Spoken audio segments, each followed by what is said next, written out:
제가 최근에 제 페이스북에 올라온 글, 제 친구, 교수인 친구가 올린 글인데 좀 긴데 제가 그걸 짤막하게 요약해서 좀 소개하려고 하는데요. 제목이 보니까 도파민 보금시대 이렇게 적혀 있고 뭐 소제목도 있는데요. 도파민이란 말이 무슨 두 단어가 합성을 하고 합니다. 도파민이라는 여러분 아시죠? 우리 인체에 있는 물질 있고 이제 파밍이라는 단어가 있는데 이 파밍은 뭐냐면 온라인 게임을 좋아하는 분들 뭐 다 아는 용어라고 하면 저는 잘 모르는 용어인데 이 파밍이 뭐냐면 이제 게임을 하는 분들이 게임 전투를 자기의 그 캐릭터가 있지 않습니까? 자기 게임의 캐릭터 그 전투력을 높이기 위해서 이제 싸워서 이겨서 그 획득하는 그 무기들 이런 거를 획득하는 거를 파밍이라고 한다고 합니다. 그래서 이 두 단어를 합성해서 도파민 이렇게 이제 붙였다고 합니다. 이 도파민이라는 말은 이제 쉬운 얘기로 하면 쾌락과 기쁨과 즐거움을 가져줄 수 있는 것이라면 그러니까 도파민이라는 우리 몸에 도파민을 생성시키는 거라면 뭐든지 다는 이제 이런 태도, 마음, 생각을 뜻합니다. 그러니까 도파민이 분출되게 만드는 것이라면 뭐든 시도하는 태도. 우리 이제 도파민, 그래서 도파민 복음 시대라고 이렇게 타이틀을 붙였습니다. 결국 이 도파민은 뭐냐면 사람들이 좋아하고 잠깐이지만 쾌락을 주고 즐거움을 주고 기쁨을 줄 수 있는 것 그런 것들을 이제 자꾸 제공하는 거죠.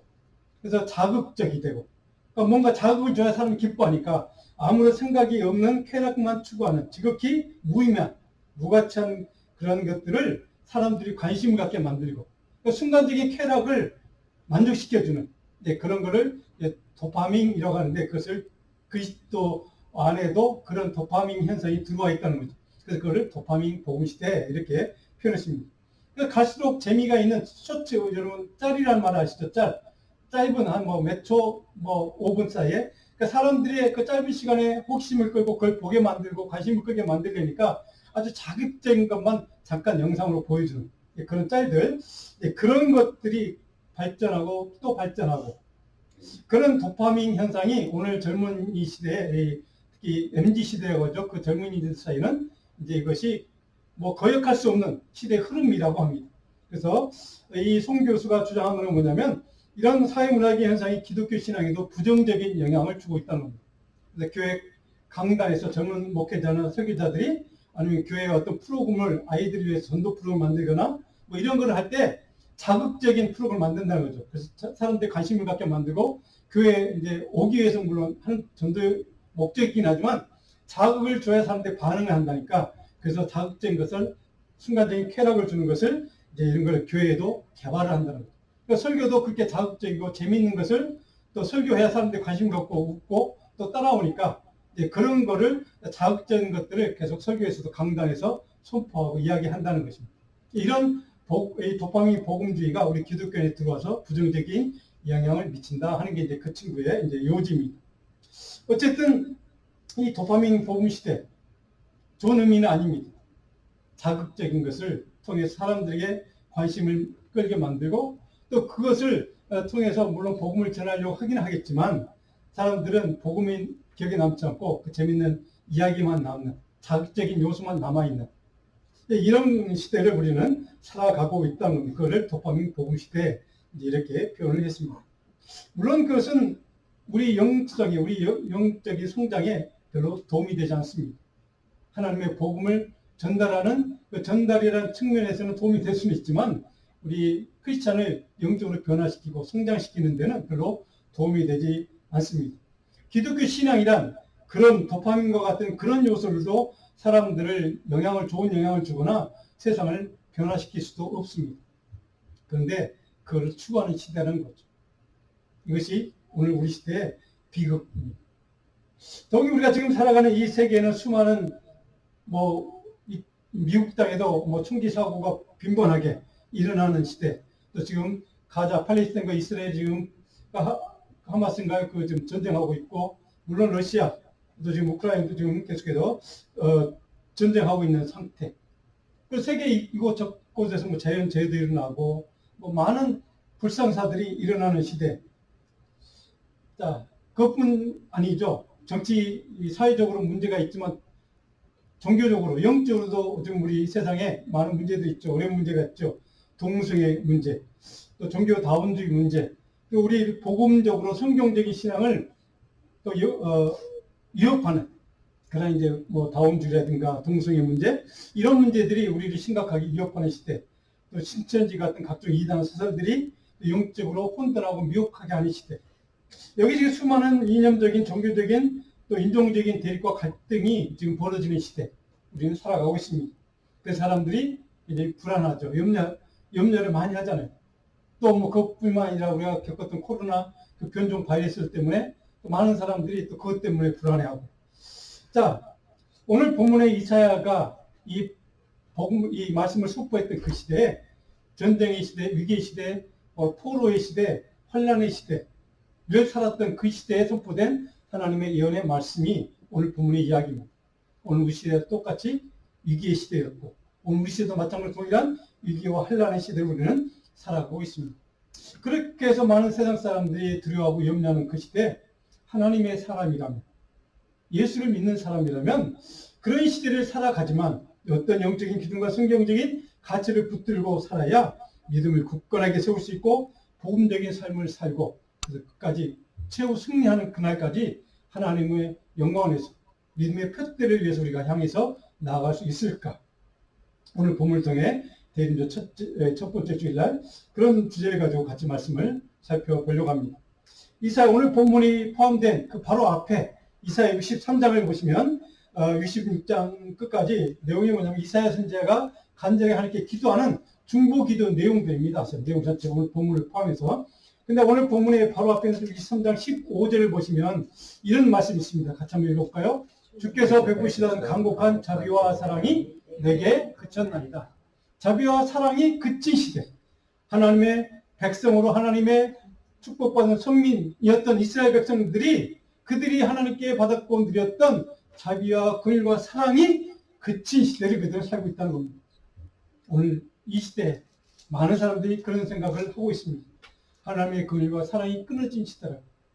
바로 이런 시대를 살아가는 하나님의 백성들의 삶이 현실, 그런 현실 가운데 그럼에도 불구하고 우리가 예수 믿는 사람, 그래서 복음을 믿는 사람들, 어떤 영적인 성경적인 가치를 붙들어야 합니다.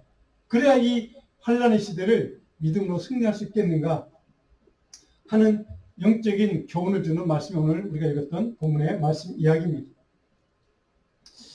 오늘 이사야 선지자는 간절하게 하나님의 백성들을 위해서 꿈이 없는 시대, 절망하는 시대, 환란의 시대를 살아가는 자기 사랑하는 동족 이스라엘 백성들을 향해서 하나님의 긍휼과 은혜와 사랑이 끊어졌다고 믿고 생각했던, 절망했던 그들을 향해서 아니라고, 여전히 하나님의 사랑은 계속되고 있다고 그 말씀을 전하는 메시지가 바로 오늘 우리가 읽은 이 말씀인데, 오늘 첫 번째 1절로 4절, 6절로 7절에 보면 그런 시대를 살아가는 이스라엘 백성들에게 메시아 구원자인 그리스도께서 강권적으로 임재하시기를 간절히 우리가 갈망하자, 기도하자라고 그는 그 동족들에게 간곡하게 부탁합니다.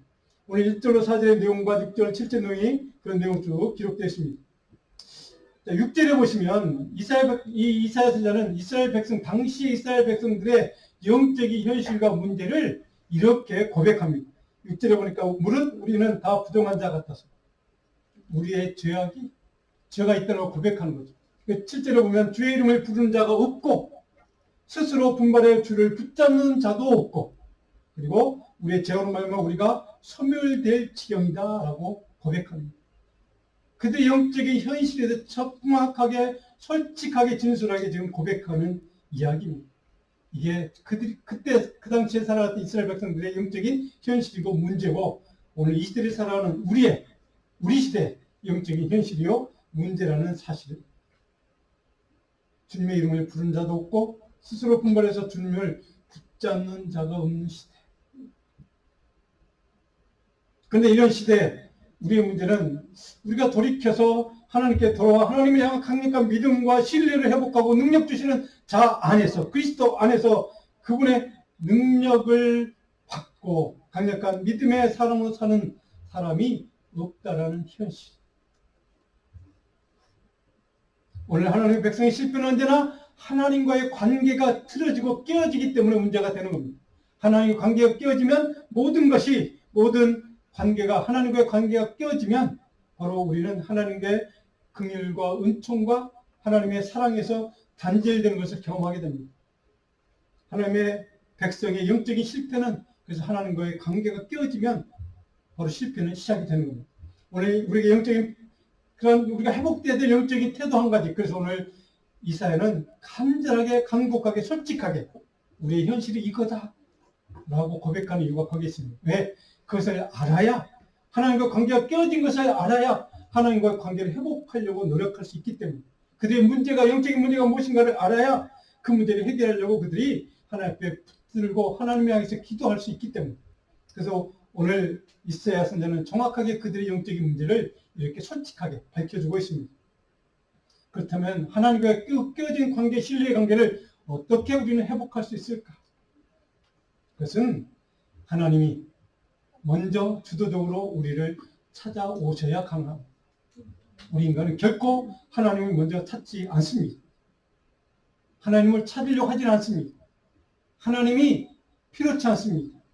하나님이 내가 가진 힘과 능력과 돈과 백그라운드라면 충분히 하나님 없이도 살 수 있다고 생각하기 때문에 그렇습니다. 그것을 우리는 교만이라고 합니다. 그것이 가장 큰 심각한 죄의 근본 원인입니다. 그래서 하나님이 우리에게 먼저 친히 찾아오시는 사건. 이것을 우리는 임마누엘, 대림절기, 그리고 대림절기의 4주 동안에 지키는 이유, 목적이 바로 여기 있습니다. 우리를 찾아오신 그분을 우리가 영적으로 준비해야 한다는 겁니다. 준비는 우리가 더러운 죄를 씻어내고 하나님께서 거룩하게 깨끗하게 씻음받는 기간. 그래서 주님을 메시아를 만나기 위한 준비하는 시간. 그것을 우리는 대림절기로 지키는 겁니다. 근데 그 대림절기의 목적이 바로 1절에 정확하게 먼저 선포됩니다. 주는 하늘을 가르고 강림하시고. 그렇죠? 그 주님, 메시아가 이 땅에 오실, 강림하실 그분을 준비하기 위한 기간이 대림절기라고 하면 주께서 선제라도 주께서 강림하사 이 땅에 오실 그분을 기다리는 갈망과 준비와 간절한 마음으로 그분을 맞으려고 하는 준비가 우리에게 필요하다는 것을 이사야는 먼저 정확히 우리에게 가르쳐주고 그의 말씀을 기도를 계속 이어갑니다. 자기 백성들을 구원하기 위해서 이 땅에 세상과 역사로 들어오시는 하나님, 찾아오시는 하나님, 산들이 진동할 정도로 권능과 권세를 가지고 강림하시는 그 하나님, 그 하나님의 능력과 위대하심을 믿고 신뢰하고 의지해야만, 그리고 그 하나님을 믿고 의지함을 통해서 우리가 거룩한 사람으로 표현해야만, 거룩한 자로 우리 자신을 깨끗하게 비워야만 그 메시아를, 구원자를 준비하는 준비자의 태도다라고 오늘 이사야는 우리에게 먼저 정확하게 선포하고 있습니다. 그렇다면 권능자로 메시아가 이 땅에 강림하는 이유는 도대체 누구를 위한 것인가? 4절에 보면 자기를 악마하는 자를 위하여, 악마하는 자를 위하여. 이것이 바로 이사야가 바로 우리에게 권면하는 핵심적인 주제입니다. 주님을 악망하라는 겁니다. 여기 악망한다는 말 히브리의 동사는 하카라는 동사입니다. 이 말은 간절한 마음으로 그분만을 어떻게 한다고요? 소망하는 겁니다. 그분만을 집중하는 겁니다. 그분만을 기대하는 겁니다. 이것이 악망입니다. 학카입니다. 바로 이 학카의 영성이 우리에게 필요하다는 겁니다. 대림절기는 그래서 악망의 영성이 우리 안에 회복되는 시간이기도 합니다.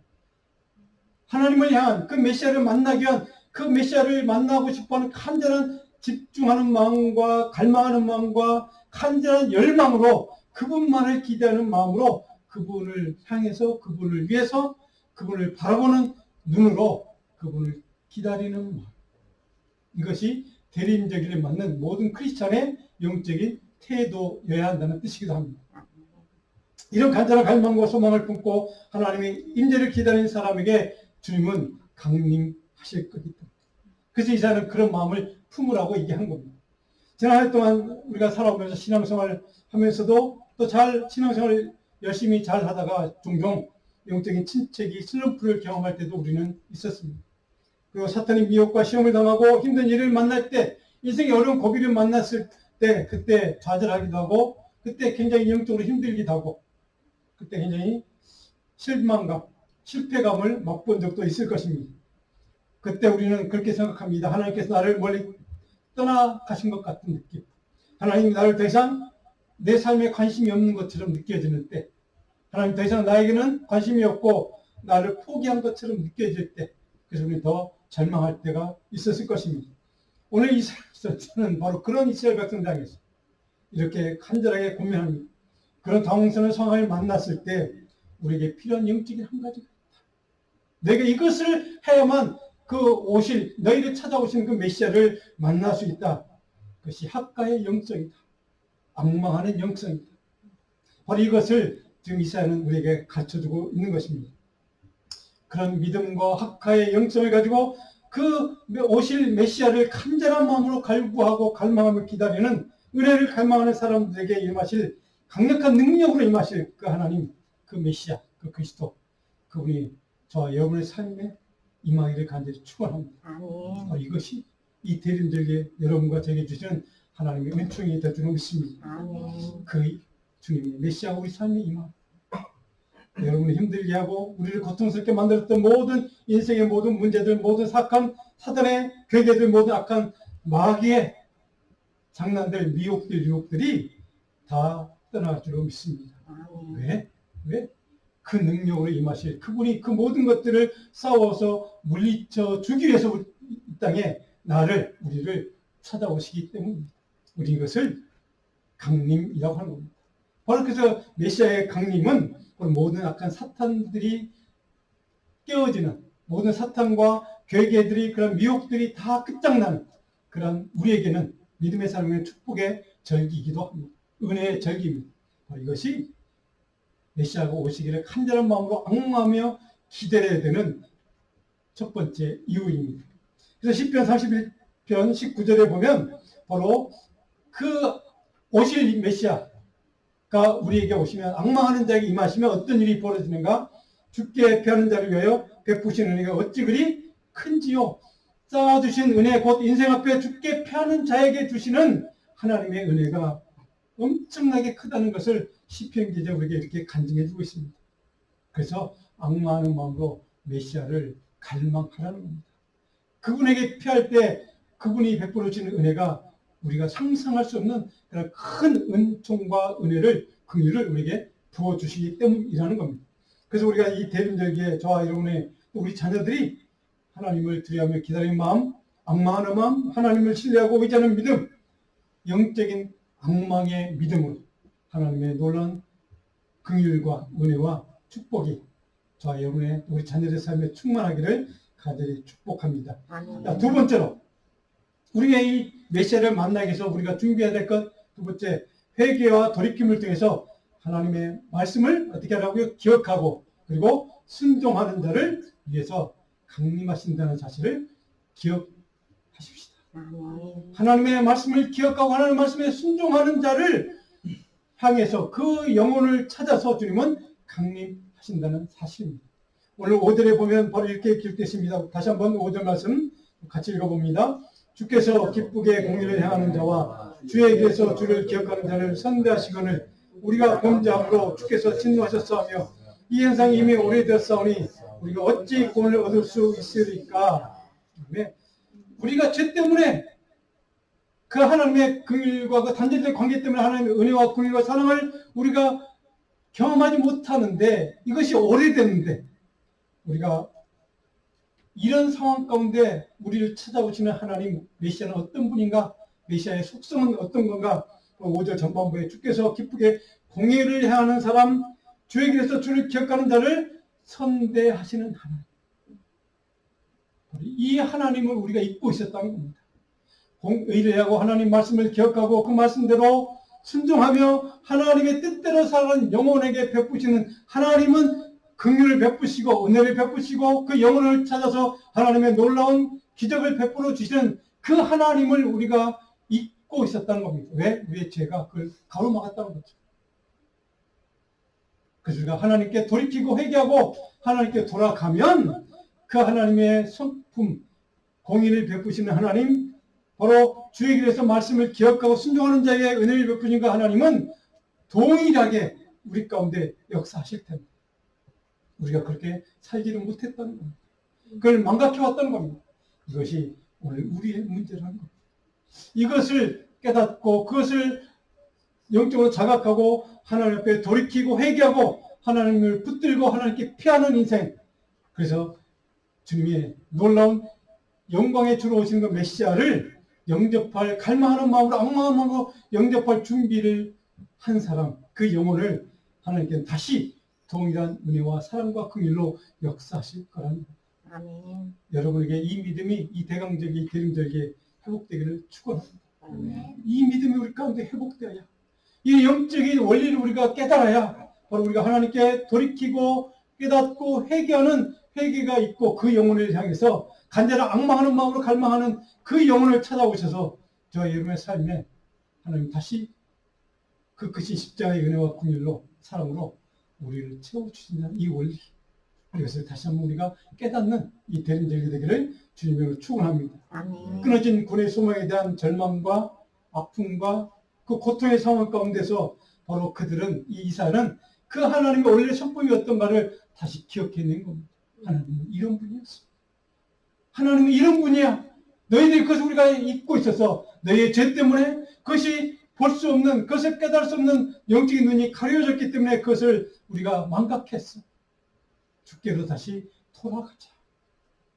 이것이 바로 대림절기를 맞는 믿음의 사람들이 깨달아야 될 영적인 교훈인 줄로 믿습니다. 아멘. 하여튼 여러분, 대림절기라는 것에서 우리는 이 대림절기를 맞을 때 우리는 영적으로 거룩해지는 것이 먼저입니다. 그래서 회개하고 돌이키는 것이 먼저라는 뜻입니다. 하나님이 오시는 메시아로 오시는 그분을 영접하는 준비의 첫 번째 조건, 거룩성을 회복하는 것. 회개와 돌이킴으로 주님께로 돌아오는 것. 이것이 첫 번째 우리가 회복해야 될 영성임을 믿고 이 대림절기에 저와 여러분들이 함께 주님 앞에 그 거룩의 능력을 부어달라고, 하나님의 거룩의 그 보혈의 피로 우리를 깨끗이 씻어달라고 기도하는 저와 여러분들에게 축원합니다. 아멘. 또 우리가 오늘 했던 5절의 말씀, 주님은 강림하는 때 어떤 자에게 강림한다, 기쁨으로 의를 행하는 자, 주의 길, 주님의 말씀 안에서 주를 기억하는 자에게 임한다고 분명히 선포했습니다. 자, 그렇다면 주님의 말씀을 기억하고 그리고 그 말씀을 순종하는 삶을 사는 하나님의 사람, 이런 사람에게 주님이, 다시 오실 주님이 그런 영혼들을 어찌 버려 두겠습니까? 바로 그런 영혼들을 찾아서 그 영혼을 하나님의 놀라운 은혜와 복으로 채워주시는 그 은혜를 주기 위해서 강림하실 것은 이 이사야 선지자의 말씀을 우리가 꼭 좀 기억했으면 좋겠습니다. 하나님, 내 마음이, 내 영혼이 깨끗한 마음으로, 그런 깨끗한 영성으로, 악마하는 영성으로 하나님을 갈구합니다. 그 예수 그리스도 메시아, 그분을 마음속에 간절한 마음으로 소모합니다. 그래서 그분을 만나는 은혜, 그분의 놀라운 은혜와 긍휼과 사랑을 다시 한번 내 안에서 충만하게 회복받는 은혜, 그 은혜가 이 대림절기에 우리 가운데 있기를 간절히 소원합니다.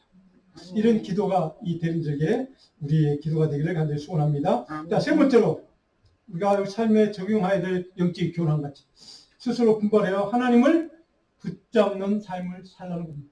오늘 이사야는 7절에 보니까 이렇게 기록해주고 있습니다. 스스로 분발하여 주를 붙잡는 자가 없사오니, 그런 시대, 주님을 붙잡는 자가 없는 시대를 사는 이 시대에 우리가 해드릴 뭐냐? 주님을 분발해서 주님을 붙잡는 것이 필요하다는 겁니다. 이게 스스로 분발하는 말은 영적으로 스스로 깨어나는 것을 뜻합니다. 깨어서, 그리고 주를 붙잡는 자, 이 하차크라는 이 동사인데 뭐냐면 주님에 대한 믿음과 신뢰가 확고부동하게 흔들리지 않는 믿음을 회복하는 것을 확고하게 붙잡는다는 뜻입니다. 그러니까 주님을 붙잡아야 하나님의 말씀에 믿고 기억하고 순종하는 이 믿음의 생활에 흔들림이 없다는 겁니다. 어떻게 해요? 주님을 붙잡아요. 그래서 주님을 붙잡는 자에게 주시는 하나님의 은혜가 뭐냐? 결코 하나님을 향한 신뢰가 흔들리지 않도록 하나님이 우리를 품어주신다는 것입니다. 우리를 붙들어 주신다는 겁니다. 우리를 하나님의 말씀 가운데 충만하게 그 말씀의 은혜를 누리고 살도록 우리를 지키시고 보호하신다는 뜻이기도 합니다. 그래서 주님을 붙잡는 삶은 우리가 주님을 꼭 붙드는 것이 하나님의 은혜와 복을 누리는, 하나님의 그 크신 그 길을 누리는 근본적인 원인이 될 수 있다는 겁니다. 그래서 하나님을 붙들라고 이사야가 우리에게 가르쳐주는 겁니다. 주님을 붙잡는 자에게 하나님은 메시아는 임하게 될 것이다. 강림하게 될 것이다.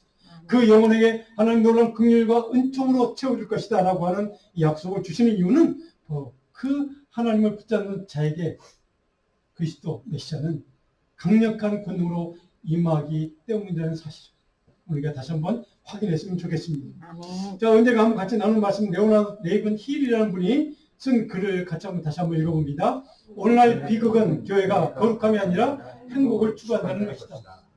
바로 이분의 말씀이 이야기가 아까 도파민 복음 시대를 의미하는 단어입니다. 거룩을 추구하는 교회가 아니라 행복, 즐거움, 기쁨을 추구하는 시대를 우리는 살고 있다는 겁니다. 이것이 저분은 평가하는 비극이라는 겁니다. 크리스천의 비극은, 교회의 비극은 바로 저기 있다는 겁니다. 이 대림절기에 우리가 추구해야 될 것, 물론 기쁨으로 오신 메시아를 만나면 기쁨으로 충만해지는 것은 사실이지만 우리가 추구해야 될 것은 바로 거룩함입니다. 하나님 안에서, 말씀 안에서 거룩의 능력을 회복하는 그 은혜가 우리에게 필요하다는 사실입니다. 사랑하는 여러분, 오늘 우리가 다시 한번 이 대림절기에 스스로에게 질문해 봤으면 좋겠습니다. 나는 도파민 복음으로 만족하는 삶을 살고 있는 것은 아닌가? 나는 거룩을 추구하려고 주님을 붙들고 영적으로 머무르치며 주님을 앙망하며 살아가고 있는가?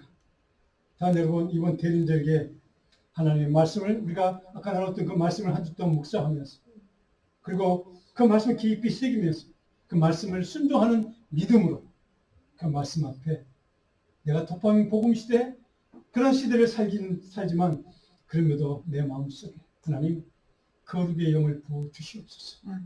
거룩의 능력을 채워 주시옵소서. 하나님 살아계신 주님의 그 복음의 능력으로 나를 충만하게 채워 주시옵소서. 이런 기도로 이 대림절기를 살았으면 좋겠습니다. 자, 여러분, 이사야 55장 23절 24절 같이 한번 우리가 읽어볼까요?